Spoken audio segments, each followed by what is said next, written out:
Have you ever been in a relationship and after it ended, you thought to yourself, I should have saw that coming, or if I only would have known that? In this video, I'm going to talk about some red flags in relationships that may cause you to rethink and to perhaps bring that relationship to an end. Stay tuned.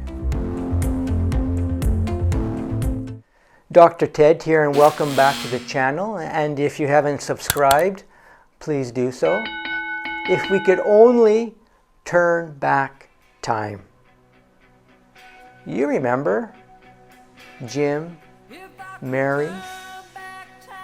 Remember all the pain, frustration, anger, resentment that they caused in the relationship? This may not be obvious at the start of the relationship, but as time passes, a number of red flags can show themselves, causing you to maybe need to have a conversation with yourself, with the person, to evaluate the future of this relationship. Now, there is no perfect relationship, let's be honest, but when there's a number of red flags in it, this may be showing you that a healthy relationship with this person might not be possible. So I'm going to review a few major red flags in relationships that can help show you some signs, some red flags that might be time to rethink your position in this relationship and perhaps leave it. My first red flag in a relationship will be abuse. Now, abuse can be, if there's physical abuse, of course, we should not be in this relationship at all. Nobody deserves to be beaten up on or sent to the hospital. But there can be other forms of abuse. Emotional abuse, psychological abuse. And these abuses can be a little bit more, you could say, covert, or more that you're not really seeing it, where the person on certain levels are kind of tearing you down, kind of tearing down your self-esteem, kind of causing you to maybe doubt yourself. You know, for example, knowing that maybe you have some issues with weight or appearance, they maybe make fun of you, kind of cause you to kind of feel kind of down, that your appearance is really causing some issues and maybe you could look after yourself more. This can be a form of emotional abuse where the person is, in a sense, bringing you down, tearing you down.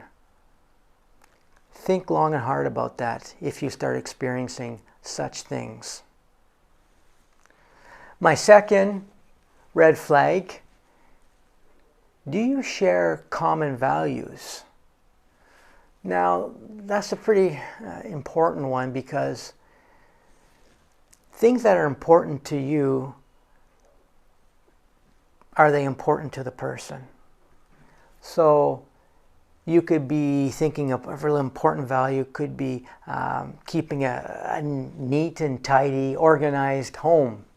Whereas the person you're with has values that are maybe different. For example, they don't share the idea of a home being tidy or organized.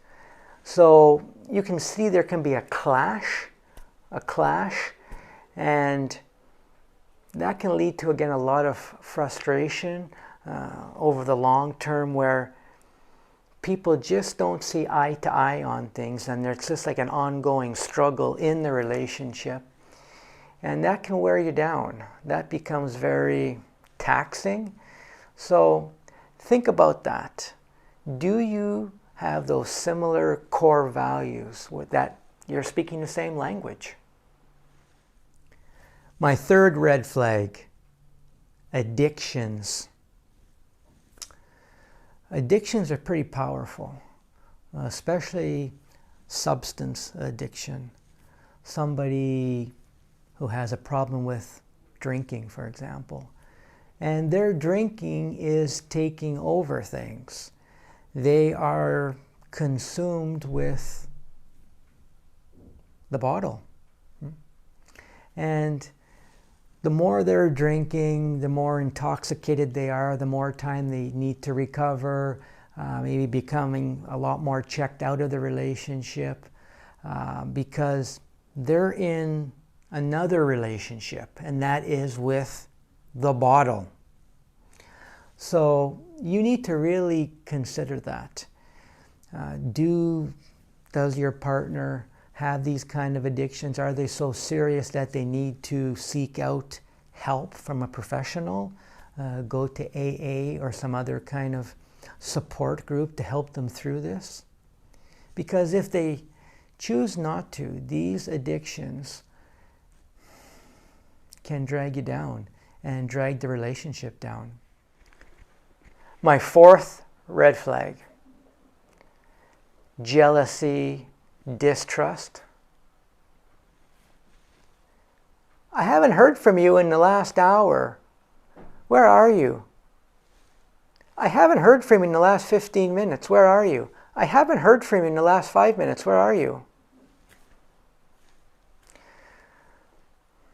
It becomes very frustrating, right? Somebody's kind of checking up on you all the time, wondering where you are.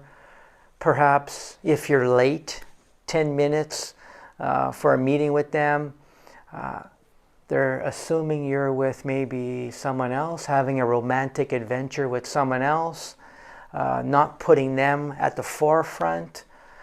They become very, again, consumed by this, that they're really on you, they're really after you for a reason, and they won't let go of their jealousy, their distrust of you.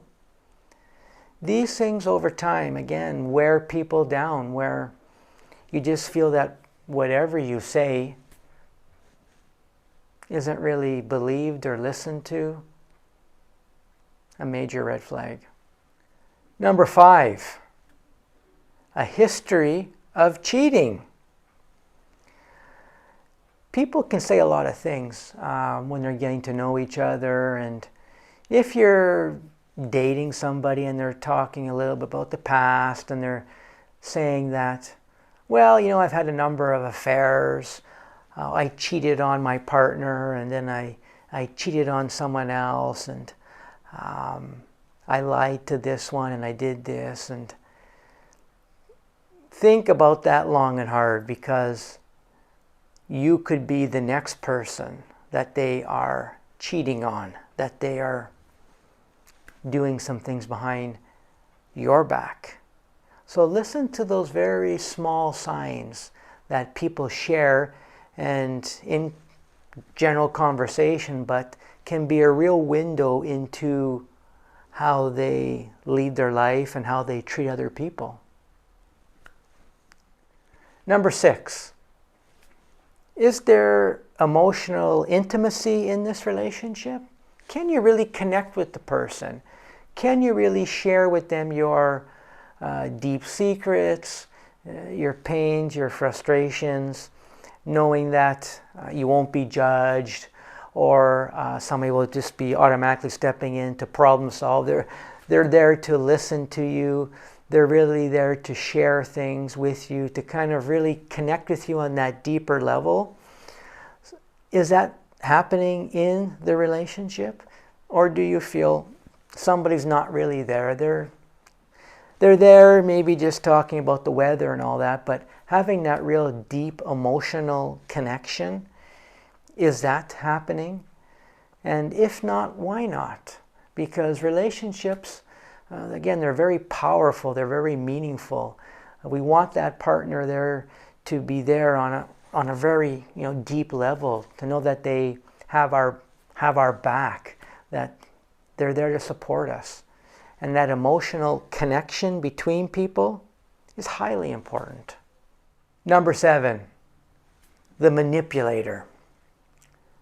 So this person likes to manipulate to get their way.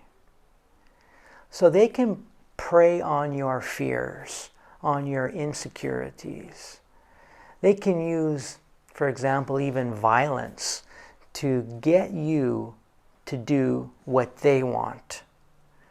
They could, for example, even give you the silent treatment when you don't meet their expectations, when you don't agree with them, when you don't say, oh yes, you are right, you are right. So just be careful. Are you giving in a lot? Do you feel that you're being valued, or do you feel there's a manipulation going on, that you really, your opinion, your values aren't really seen as important to the person, but something that they maybe disagree with, and they want their way. They want their ideas, their values, everything that they want ahead, first and foremost. Be careful of the manipulators. Number 8, communication. Is there good communication in this relationship? Can you walk into the room and tell your partner everything? Really kind of not hold back, really kind of share things? Or do you feel there's limits? Do you feel they're going to cut you off? They're going to step in right away, cut you off, and maybe try to problem solve the conversation. Try to say, no, come on now.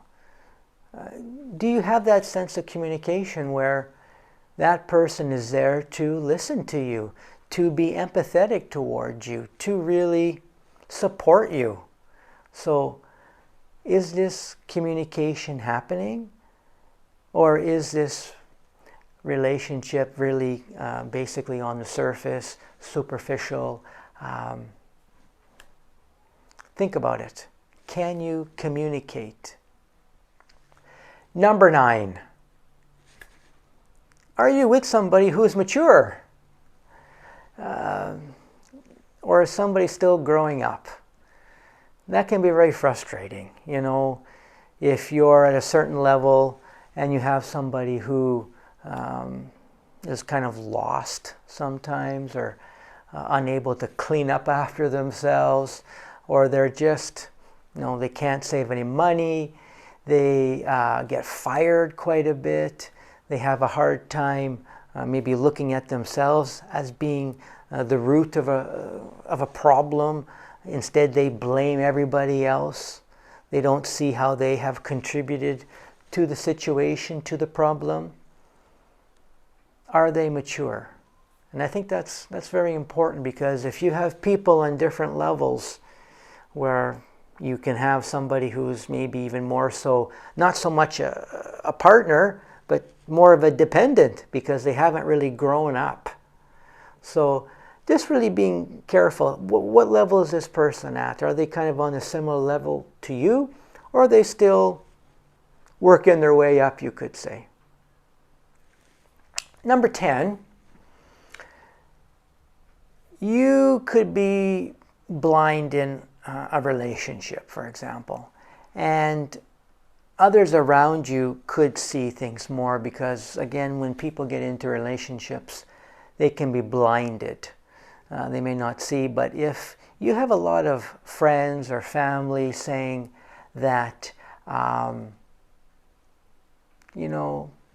Bob, maybe Bob's not the best for you, and they're pointing out things to you, but you're maybe not really listening, but you're hearing this again and again from various people, that the person you're with might not be the best person. So really kind of taking note. I mean, people will say things, right? But if it's kind of ongoing and repeated, think about it.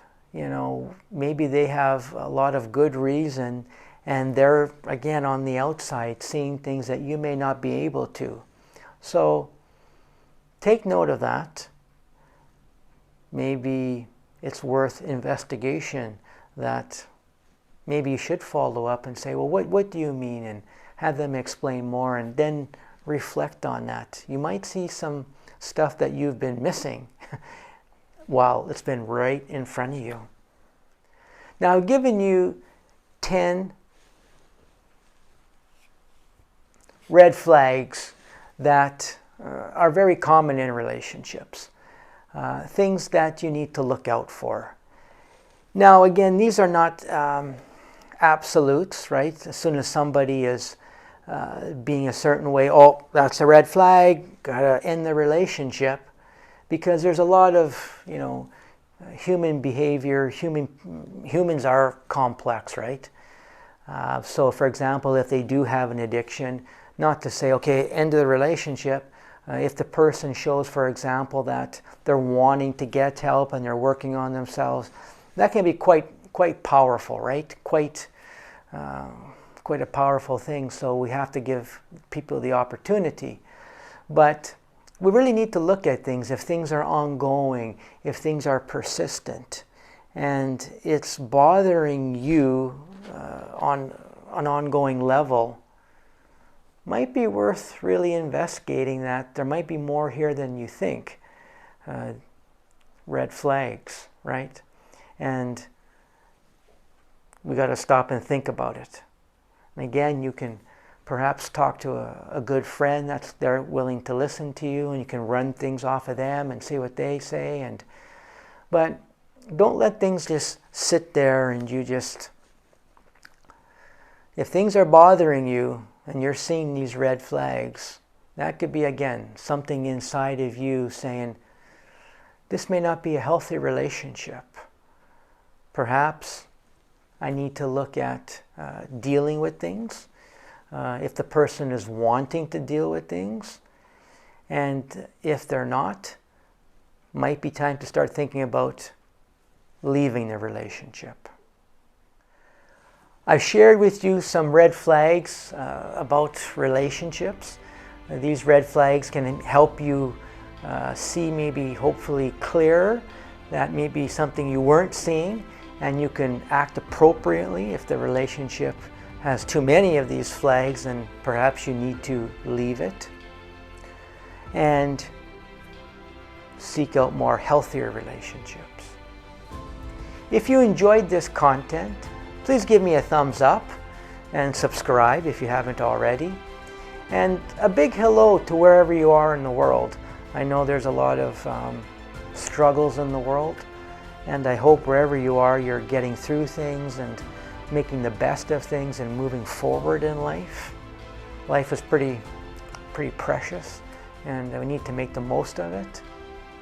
So, wishing you good mental health, and until we see you in the next video, take care.